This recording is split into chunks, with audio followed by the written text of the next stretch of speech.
या व्हिडिओमध्ये पाहूया आपण फिफ्थ नवोदय प्रवेश परीक्षेसाठी आवश्यक असे percentage and it's application, profit and loss म्हणजेच शतमान आणि त्यांचे उपयोजन, नफा आणि तोटा या दोन्हीही महत्त्वाच्या घटकांचा अभ्यास, यापूर्वी आलेल्या प्रश्नांचा अभ्यास करूयात लगेच. विद्यार्थी मित्रांनो, या व्हिडिओमध्ये पाहूया आपण पर्सेंटेज अँड इट्स ॲप्लिकेशन म्हणजेच शेकडेवारी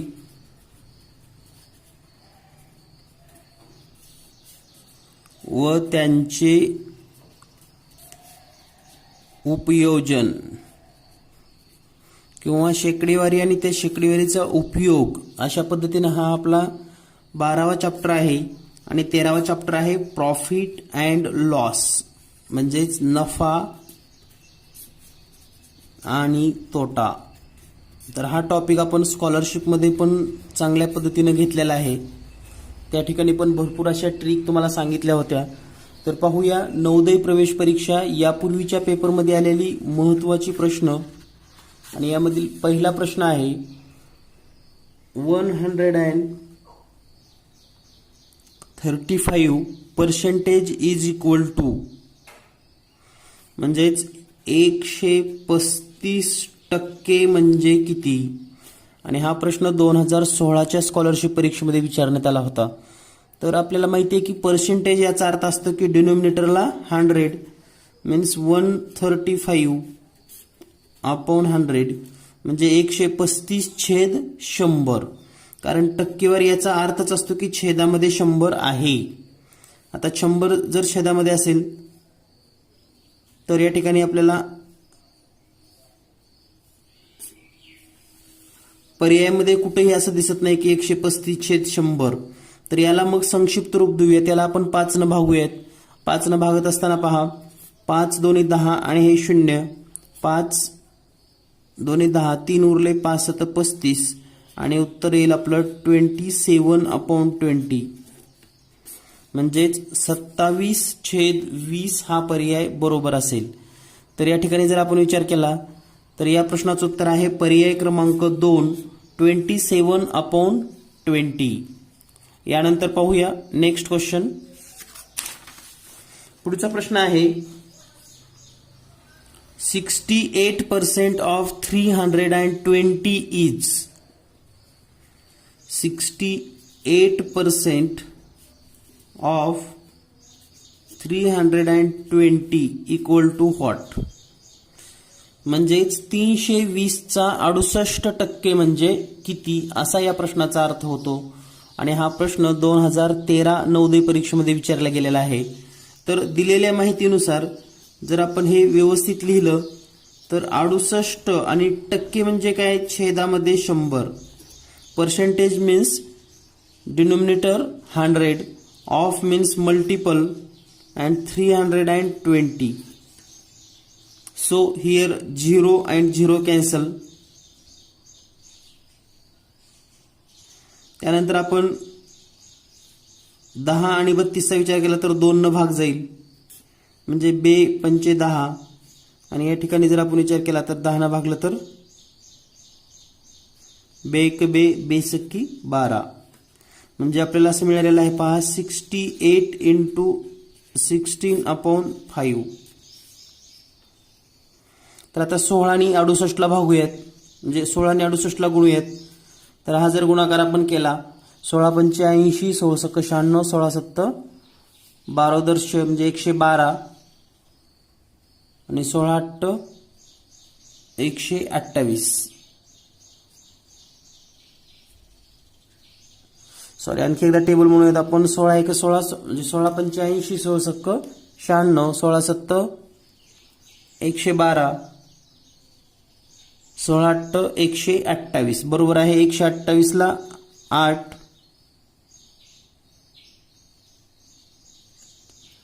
त्यानंतर कॅरी असतील 12, त्यानंतर 16×5 = 96, 96 आणि 12 तर 96 आणि 12 होतील 108.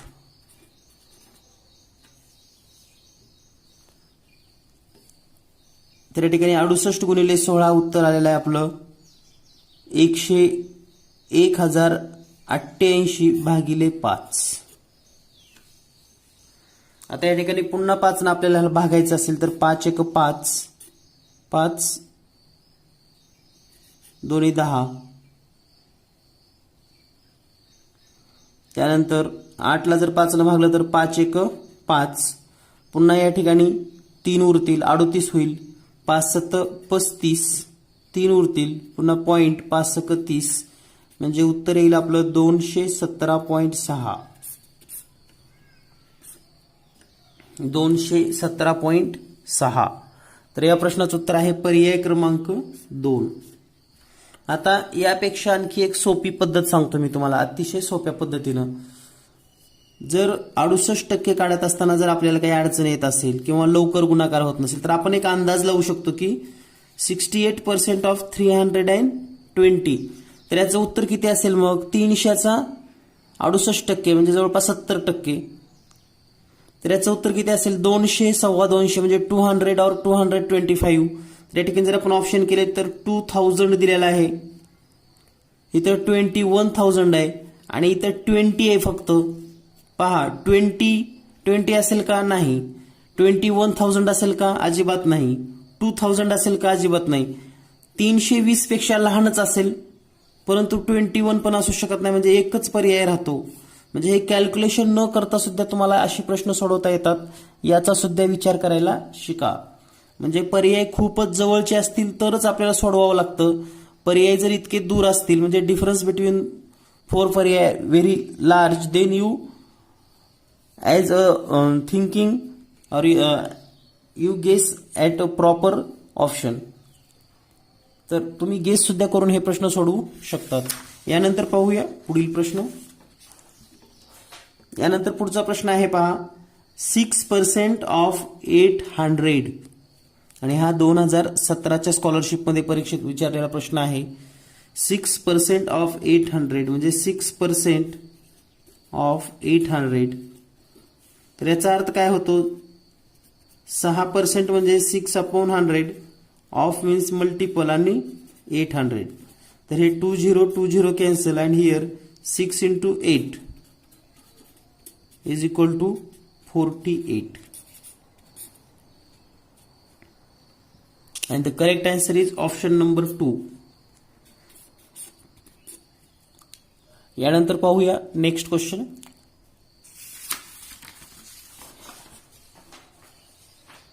The number which is 10% more than 80 is.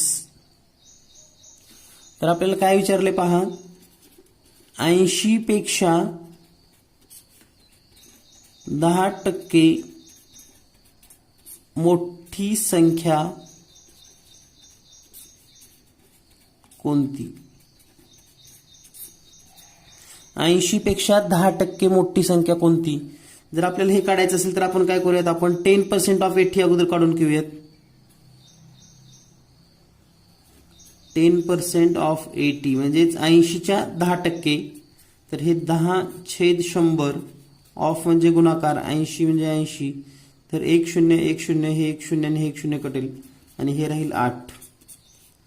तर 80च्या 10% होता 8 आणि याच्यापेक्षा 10% मोठी म्हणजेच 80 + 8 बरोबर 88.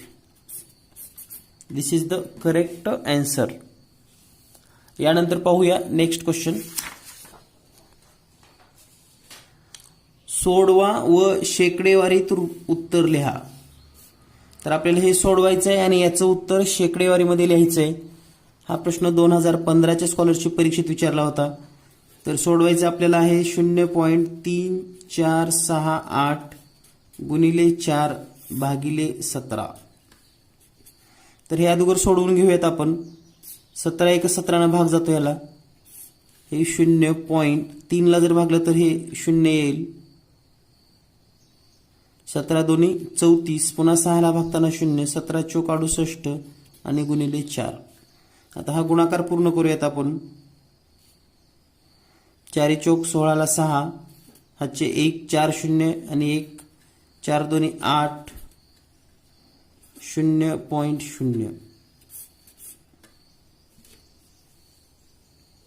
आता या दिलेल्या संख्येला जर आपल्याला पर्सेंटेजमध्ये कन्व्हर्ट करायचं असेल तर तुम्हाला माहिती आहे एखाद्या संख्येला पर्सेंटेजमध्ये कन्व्हर्ट करत असताना 100 न मल्टिप्लाय करतात, म्हणजे 0.0816 गुणिले 100 लिहायचं आणि जे उत्तर येईल त्याला पर्सेंटेजचं चिन्ह लावायचं.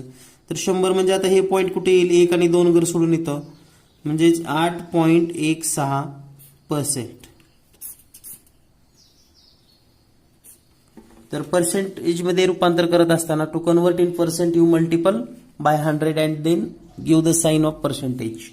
म्हणजे शेकडेवारीत रूपांतर करत असताना 100 न गुणायचं आणि शेकडेवारीचं चिन्ह आपण लिहितो. म्हणून या प्रश्नाचं उत्तर आहे पर्याय क्रमांक 3. यानंतर पाहूया पुढील प्रश्न. यानंतर नेक्स्ट क्वेश्चन आहे, which one of the following is not equal to 2.4. तर हा 2017 मधीलच प्रश्न आहे पहा. म्हणजे 2.2 बरोबर खालीलपैकी कोणतं नाही. जर पहिला ऑप्शन आपण चेक केला 2/5, तर या ठिकाणी आपण हे 2 असंच लिहूयात आणि हे 5 न 2 ला भागूयात, 5 1 5. या ठिकाणी पॉइंटमध्ये असल्यामुळे डायरेक्ट 5 चोक 20 शून्य देऊन आणि हे 0.4 म्हणजे हे बरोबर आहे. त्यानंतर याचा विचार करूयात आपण. आता हे 22.5% म्हणजेच आपण असं लिहू शकतो 2200 अपॉन पर्सेंटेज मीन्स 100. तर या ठिकाणी जर आपण विचार केला तर याचं उत्तर येईल 0.225. या ठिकाणी जर आपण 5 न भागलं तर डायरेक्ट पहा 12/5, 5 1 5, 5 2 10, 2 उरले, 5 चोक 20 आणि हे आहे 24/10. तरी डायरेक्ट जर 10 न इथं पॉईंट दिला तर 2.4 होतं. म्हणजे पहा 2.4 आहे, हे 2.4 आहे, हे 2.4 आहे, फक्त हेच 2.4 नाही. म्हणजे not equal to 2.4 means it's option number 2 is the correct option. पर्याय क्रमांक 2 उत्तर बरोबर आहे. यानंतर पुढील प्रश्न, मिठाईत 40% साखर आहे. म्हणजे मिठाई जी असते पेढे वगैरे किंवा जिलेबी असेल कोणतंही असेल त्याच्यामध्ये 40% साखर आहे. तर 4.8 किलो मिठाईत साखरेचे प्रमाण किती. तर मग 4.8 किलोमध्ये साखर किती, तर पहा 4.8 च्या 40% मीन्स 40% ऑफ 4.8 kg किती येते ते पाहूयात आपण. 4.8 इंटू 40/100.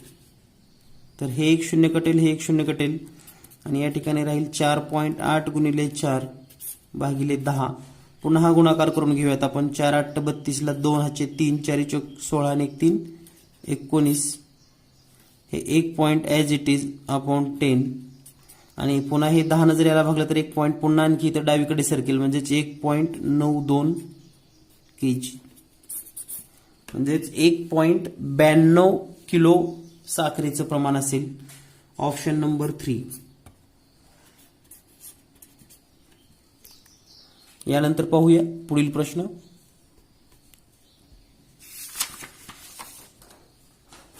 यानंतर पुढचा प्रश्न आहे, साखरेचा भाव 20 रुपये प्रति किलो वरून 23 रुपये प्रति किलो केला तर साखरेचा भाव किती टक्क्यांनी वाढ झाली. पहा 20 रुपये प्रति किलो भाव होता तो 23 रुपये प्रति किलो झाला तर किती रुपये वाढ झाली. तर या ठिकाणी पहा टोटल जर वाढ आपण विचारली, वाढ बरोबर 23 वजा 20 म्हणजेच 3 रुपये. 3 रुपये वाढ झालेली आहे. 3 रुपये वाढ. तर पहा ही 3 रुपये वाढ कशाला झालेली आहे, 20 रुपयाला. म्हणजेच 20 रुपयाला 3 रुपये वाढ होते. मग 100 रुपयाला किती होईल, तर या ठिकाणी क्रॉस मल्टिप्लिकेशन करूया आपण. 100 गुणिले 3 भागिले 20, 20 1 20, 20 पंचे 100 आणि 5 गुणिले 3 म्हणजेच 15% वाढ, म्हणजे 15% वाढ होते. यानंतर पाहूया पुढील प्रश्न.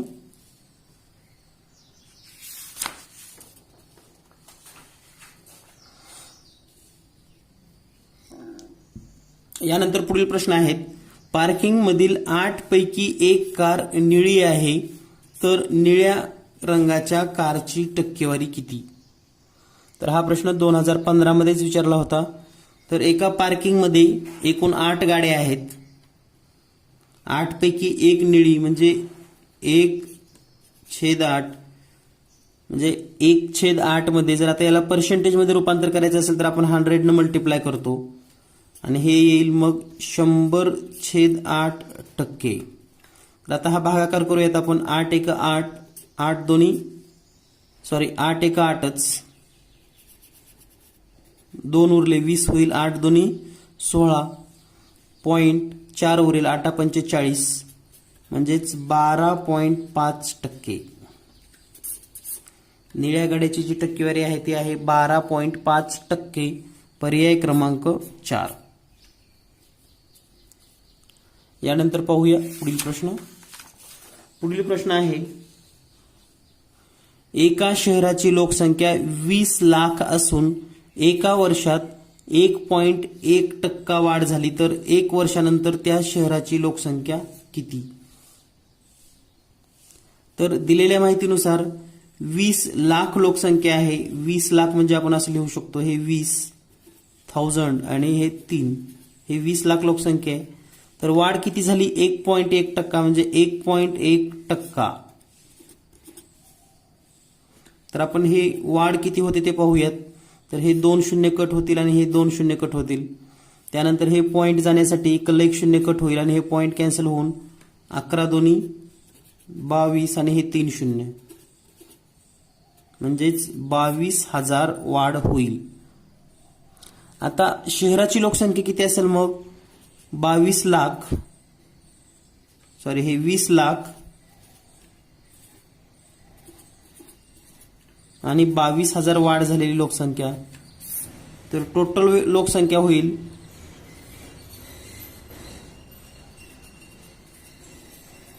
20,22,000. आणि याला जर लाखामध्ये रूपांतर करायचं असेल लाखामध्ये, तर हे येणार 20.22 लाख. 20.22 लाख म्हणजेच पर्याय क्रमांक 3. यानंतर पाहूयात पुढील प्रश्न. पुढील प्रश्न आहेत आता प्रॉफिट अँड लॉस यावरील. तर प्रॉफिट लॉस वरील पण महत्त्वाचे प्रश्न यापूर्वी आपण स्कॉलरशिपचे चॅप्टर वाईज पाहिलेच आहेत. तर या ठिकाणी पाहूयात आता. A man purchased a scooter for 47,000 and spent 3,000 on it repair. म्हणजे एका माणसाने 47,000 रुपयाला स्कूटर खरेदी केले. स्कूटरची खरेदी किती आहे? 47,000. आणि त्याला दुरुस्तीचा जो खर्च आहे, दुरुस्ती ती आहे 3,000 रुपये. म्हणजे त्याचे एकूण किती रुपये गेले स्कूटर खरेदी आणि दुरुस्तीला? 50,000 रुपये. ही sold it for 52,000 RS. What is his gain or loss percent? म्हणजे त्यांनी ती स्कूटर 52,000 रुपयाला विकली. म्हणजे विक्री किंमत किती आहे? विक्री किंमत तर ती आहे 52,000. मग नक्कीच पहा, एकूण त्याचे रुपये गेलेत 50,000, विक्री 52,000, मीन्स नफा किती असेल? नफा मीन्स प्रॉफिट 2,000. आता हे जर आपल्याला पर्सेंटेज प्रॉफिट मध्ये काढायचं असेल, म्हणजे पर्सेंटेज मध्ये प्रॉफिट जर शोधायचं असेल, तर शेकडा नफा बरोबर नफा छेदामध्ये खरेदी किंमत गुणिले 100. तर नफा किती आपल्याला? 2,000 रुपये सांगितलेला आहे.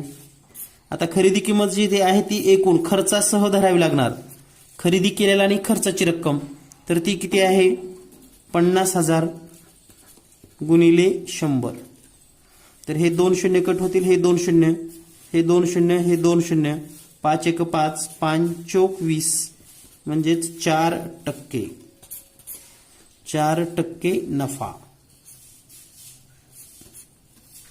नफा किती असेल? 4%. यानंतर पाहूया पुढील प्रश्न.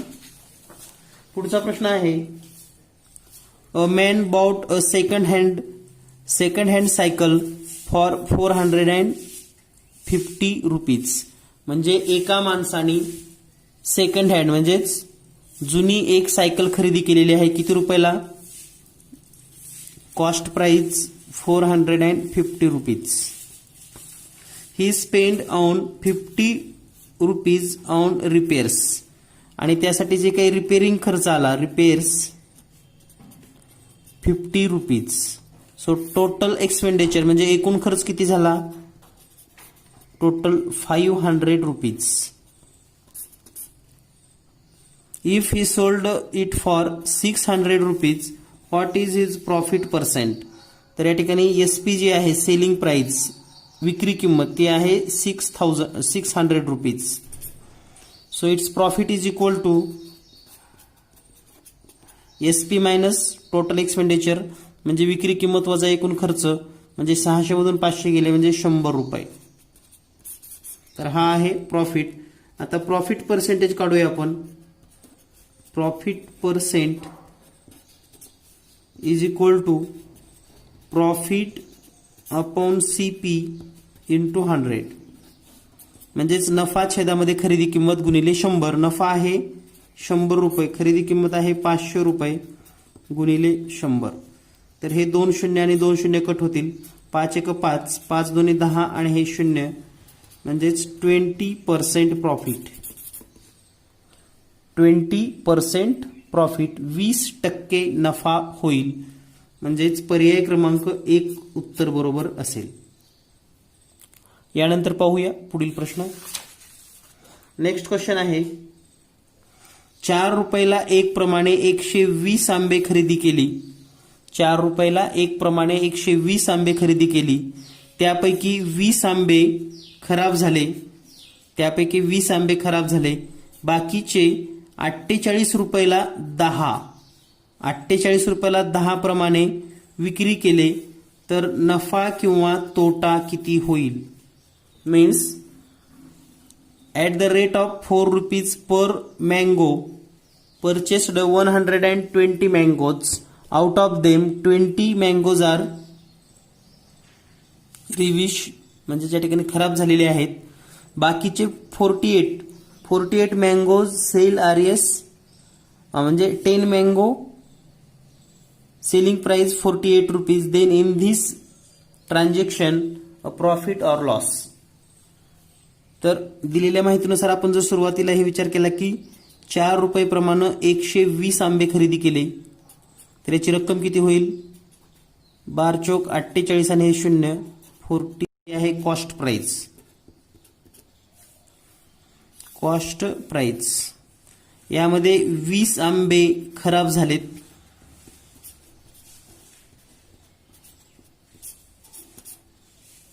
मग राहिले किती? 100 आंबे. आणि 10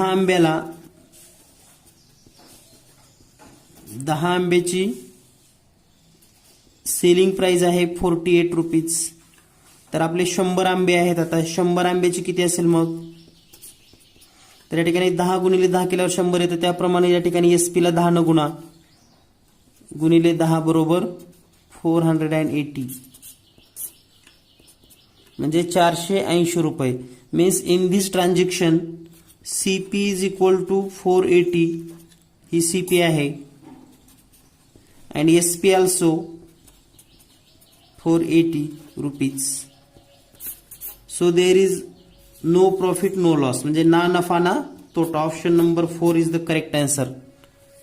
तर या व्यवहारामध्ये तोटाही होत नाही आणि नफाही होत नाही, म्हणून या प्रश्नाचं उत्तर आहे पर्याय क्रमांक 4. यानंतर पाहूया पुढील प्रश्न. पुढचा प्रश्न आहे एक शर्ट 2500 रुपयाला विक्री केल्यास. यानंतर पाहूया पुढील प्रश्न. एक शर्ट 2,500 रुपयास विक्री केल्यास 25% नफा झाला तर खरेदी किंमत किती? तर या ठिकाणी दिलेल्या माहितीनुसार विक्री किंमत आहे सेलिंग प्राइस 2,500 रुपीज. प्रॉफिट आहे पर्सेंटेज प्रॉफिट म्हणजे शेकडा नफा 25%. तर आपल्याला सीपी फाइंड आउट करायचे. तर हे गणित सोडवण्याची एक सोपी पद्धत सांगतो. सीपी अँड एसपी असं लिहून ठेवा.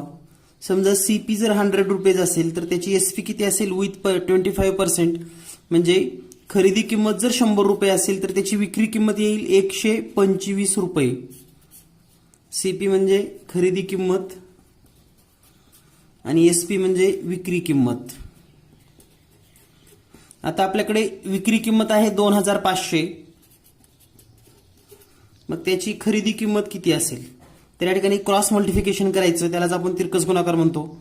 तर हे होईल 100 गुणिले 2,500 आणि छेदामध्ये 125. तर आता हे सोडवून घेऊयात आपण. 25 न 250 आणि हे 125 याला 25 न भाग जाईल. 25 5 125 आणि 25 1 25 आणि हे 2 0. त्यानंतर 5 न भागूयात 100ला. 5 1 5 5 2 10 आणि हे 0 म्हणजे हे 20 गुणिले 100 20 × 100 इज इक्वल टू 2,000. म्हणजे 2,000 रुपये ही सीपी असेल खरेदी किंमत.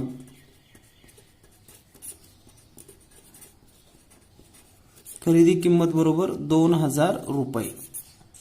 म्हणजे या प्रश्नाचं उत्तर आहे ऑप्शन नंबर 3. यानंतर पाहूया पुढील प्रश्न. यानंतर पुढील प्रश्न आहे 150% म्हणजे किती? तर हा पर्सेंटेज मधील प्रश्न आहे. 150% म्हणजे किती? 2019च्या परीक्षेमध्ये विचारला होता. तर या ठिकाणी 150% is equal to 150 upon 100. 0 0 cancel means 15 upon 10 is equal to 1.5. कारण 1 0 जर असेल तर या ठिकाणी आपण उजवीकडून एक डिजिट नंतर पॉइंट देतो, म्हणजे एका अंकानंतर या ठिकाणी पॉइंट आलेला आहे. आणि या प्रश्नाचं उत्तर आहे ऑप्शन नंबर फर्स्ट, पर्याय क्रमांक 1.